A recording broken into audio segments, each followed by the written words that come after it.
I'm Devin. Oh my god, Chewie. You have to try and be quiet, honey. Okay, ready? Here we go. I'm Devin, and this is Drunk Scriptures. And this is Chewie. Her actual name's Cashew, but we call her Chewie. So this is going to be the story of the Ten Commandments, which is spans from Exodus 13. Chewie, it's not that boring. Through Leviticus. So our story starts off picking up from where another story you probably are familiar with leaves off. Chewie, come on. Pay attention. So Moses is leading the Israelites through the desert after escaping from the Egyptians. And they're wandering through the desert and they have all kinds of issues, like where are they going to get their water from? And they reasonably voice their concerns, which then are met with God saying things like, well, throw a stick in a puddle of water and his stone and you get some water from there too. Okay, Chewie, I can see that you're bored. I'll move on to the juicy part. So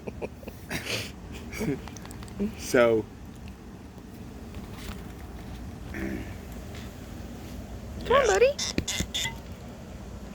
You agree. Scotch is good stuff. Come on, bud. So, oh, shit. Juicy stuff. So Moses, they're wandering around.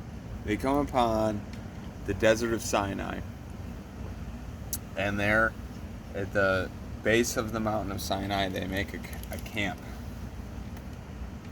And Chewie, do you really want to get away from me that badly? I'm your daddy.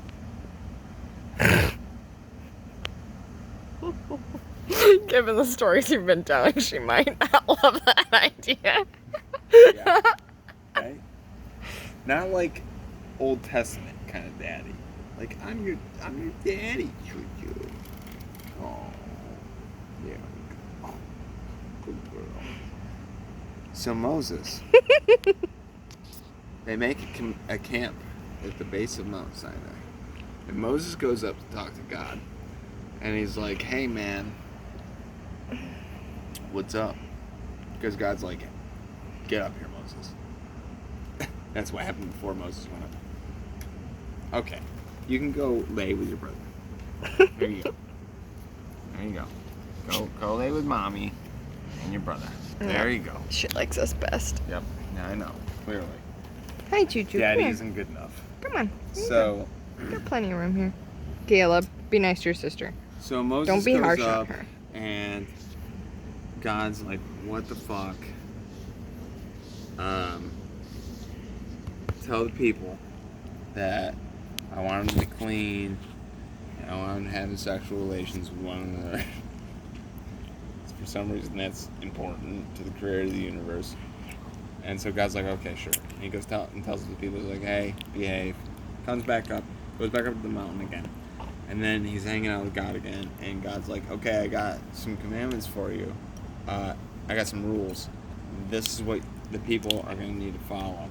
And he lays out the 10 commandments that people traditionally think of as being as the 10 commandments.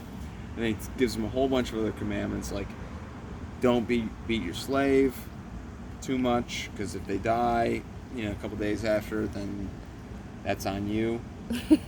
If you beat them a lot and they don't die, then that's evidently fine. Women slaves aren't important.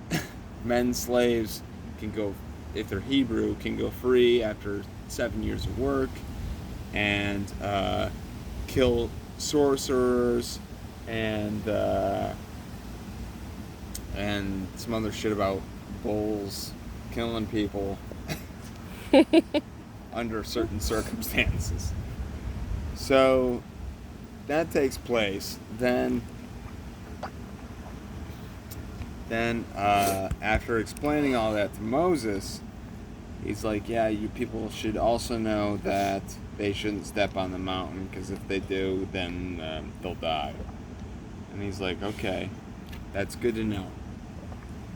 So then he's like,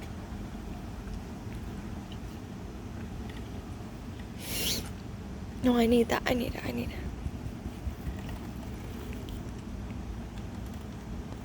so then, like, literally, like, 10 minutes after saying that, after he says, don't let people come on the mountain, he's like, so if the people want to come see me, and they're, like, storming the mountain and shit, don't, make sure they know not to push too much, because if they come up the mountain and they're pushing too much, then that's going to make me angry. And Moses is like, well, wait a minute, you just said they couldn't even step a foot on the mountain. And God's like, oh yeah.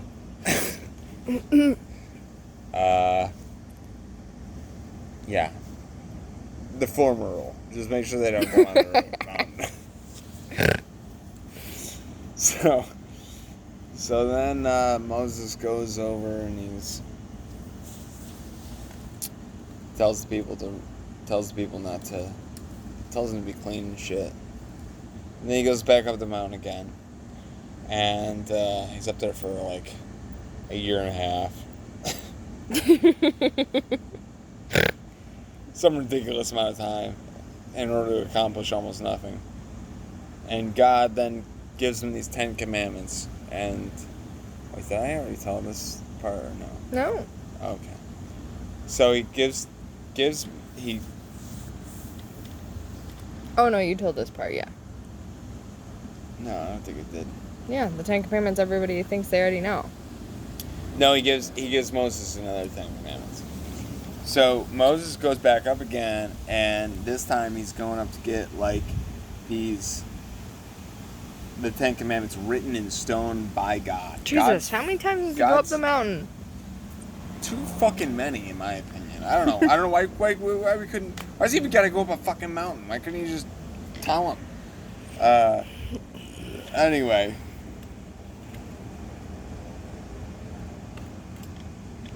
Do you think that they individually blow these glass bottles? No, they're too consistent. They're too consistent. There's no way they individually do it. Anyway. So Moses goes up and wait, which time are we on? He's going up with the first tablets. Okay, he's getting the first tablets. So he gets the first tablets of stone. He's got them in like they're stone tablets. And God uses his finger to etch it in there. I don't know why he uses magic all the other times. I don't know why he can use magic here. But he uses his finger. He has a strong finger. And yeah, it makes gold writing. And so then Moses is about to bring the 10 Commandments down, but before he does, God's like, by the way, you should know that the people are doing some shitty shit down there. They are worshiping a calf. It's bullshit. I should just kill them all. And Moses is like, well, wait a minute. Moses has to reason with the creator of the universe. He's like, well, wait a minute. You already told Abraham and Isaac and all those other fucks that you're going to make their progeny the inheritors of the world. And God's like, oh yeah, I did, didn't I? Because he was going to kill all the people who were descendants of Abraham. And then his own prophecy or promises would have been totally broken. So he doesn't do that. He instead is like, yeah, you're right, Moses. Like, good thing Moses was Moses, because otherwise, if it had been somebody else who hadn't like paid quite close attention to those details, like they weren't so lawyerly about it, then God might have broken his own promises. The all-knowing God. So Moses pulls that off. He pulls that out of his ass. He's like, yeah, well, that's good.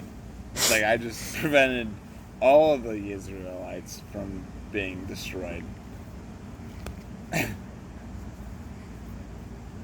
So he goes back down the mountain, and remember, God already told him that they were gonna be worshiping a calf. He goes down there, and he sees them worshiping a calf, and he's like, "What the fuck?" Now he's really mad. I don't know, like, he was warned about this. Why is he so upset?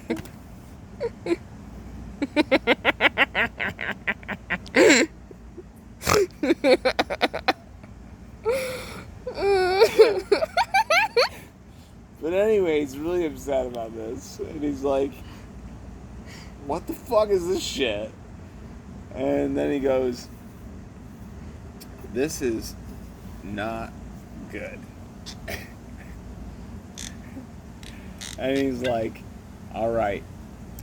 He takes a little bit of time, and then he's like, okay, who's with me and God? And then a selective group. That's empty. A few. There's a little bit in here still. See that? That's going down my throat.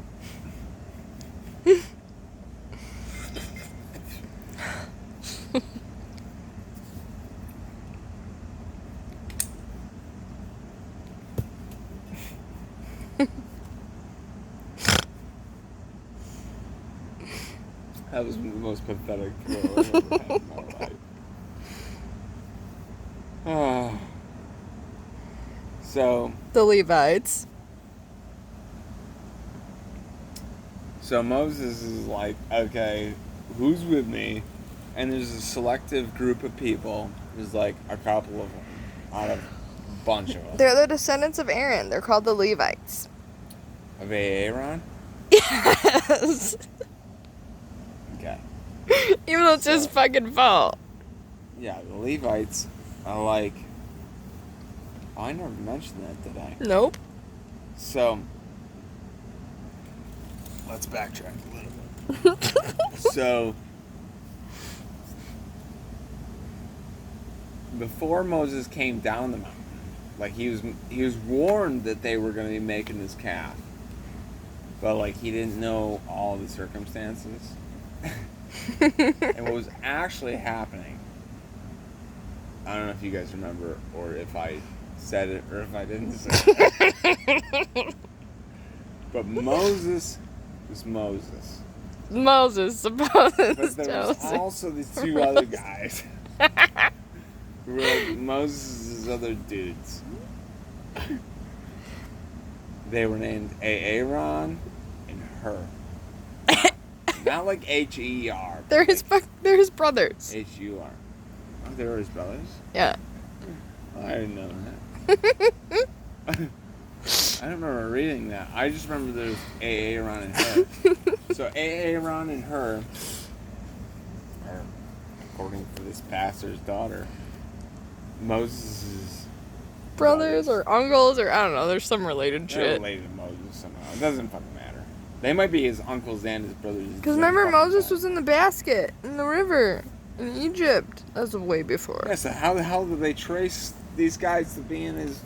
No, they were the ones, they knew he went out there. Like, they knew he was in the basket.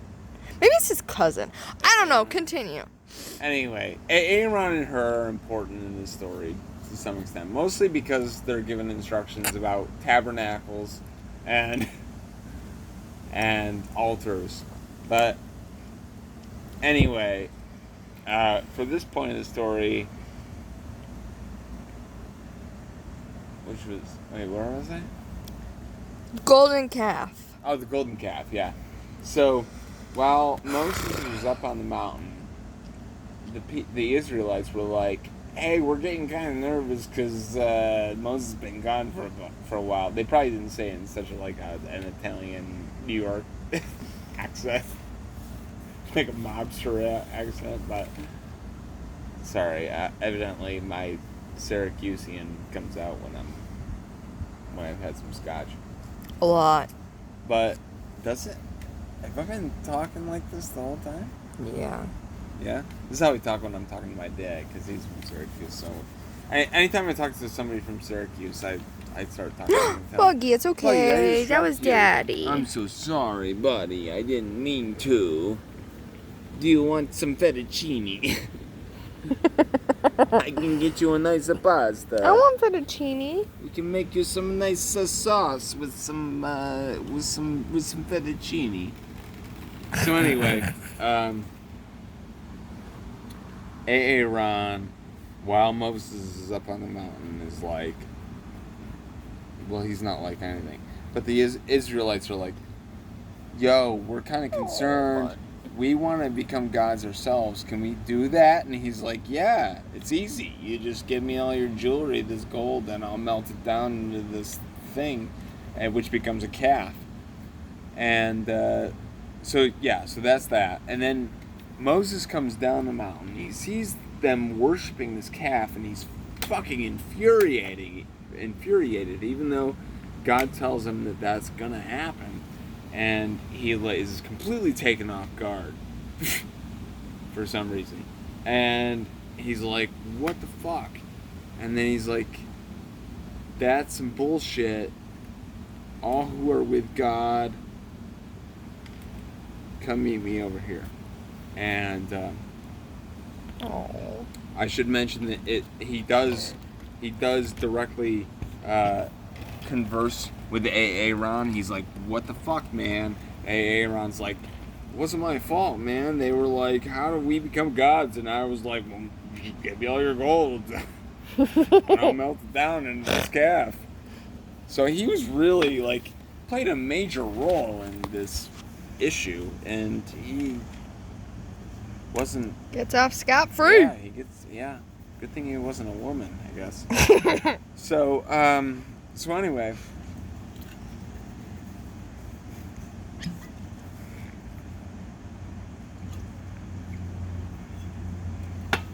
so the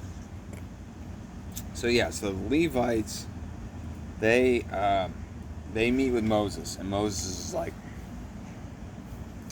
all right, here's the deal. You guys are ready to repent Just want to and be away shit from Daddy.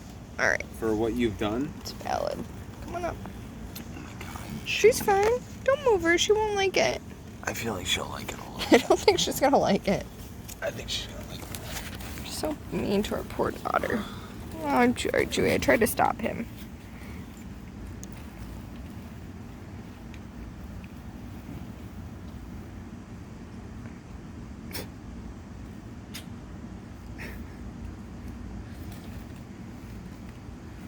So, Moses is like, yeah, so here's the deal. We need to kill everybody.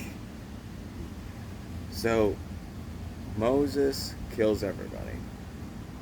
No. Moses instructs the Levites to kill everybody. Everybody left. They're all killed. So he kills them all. The right thing to do. So, in this situation, clearly, worshiping a calf is worthy of death. So they spear everybody.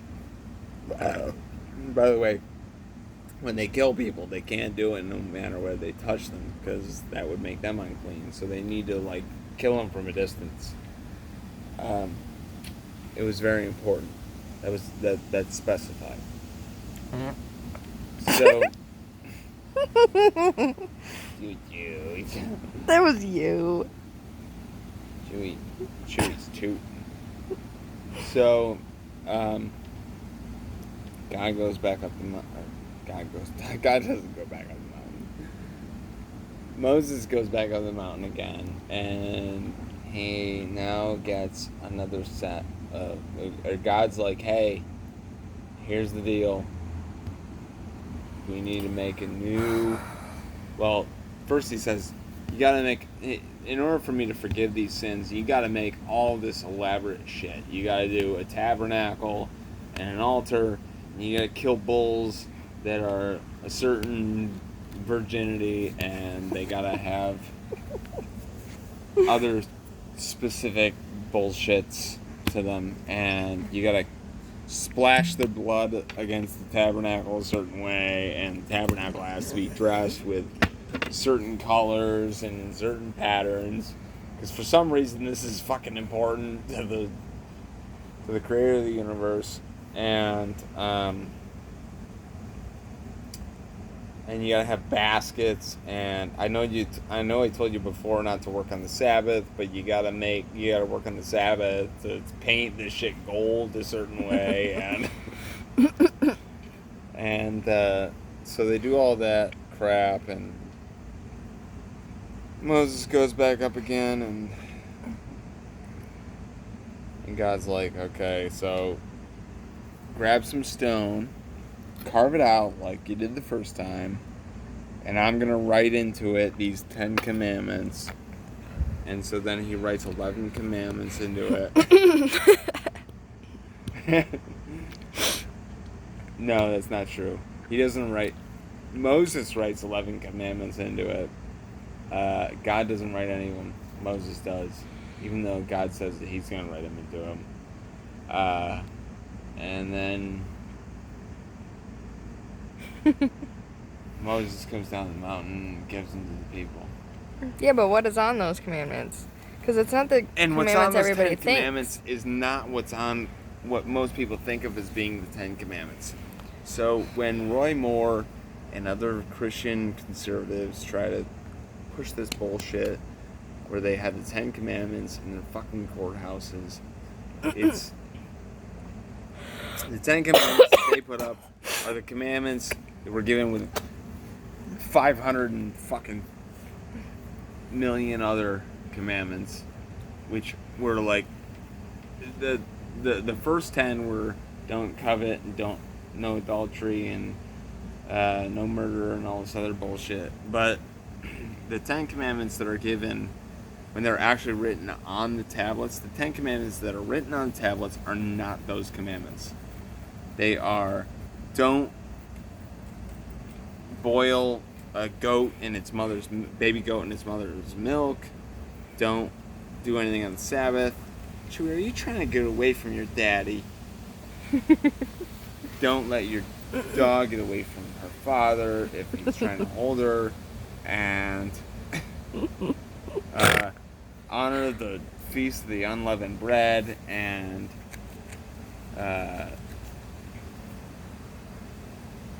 all the firstborn babies, the first of any womb, belongs to God. It should be sacrificed to God. Choo-choo. Come here. Don't... Every single person should have an offering for Choo-choo. God. Don't worship any other gods.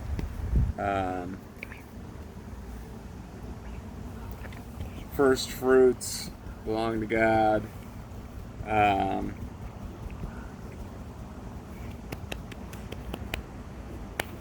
Crap. I don't remember the other ones. There's like a couple more. There's a lot. There's 11. There's 10 commandments. So, there's 10 commandments, and then that are written down on the 10 commandments tablets. And they're none of the ones that are mentioned. Well, there's a couple of them that are common, but almost all of them are not common and not followed, especially by Americans. Yeah. So, I guess the moral of the story is the 10 commandments that we think are the 10 commandments in the United States are not the 10 commandments, and they have nothing to do with our government. We are a secular nation founded on the principles of separation of church and state. as explicitly detailed in the First Amendment and the Ten Commandments. If we want to post them in courthouses, they should actually be not to cook goats in your mother's milk.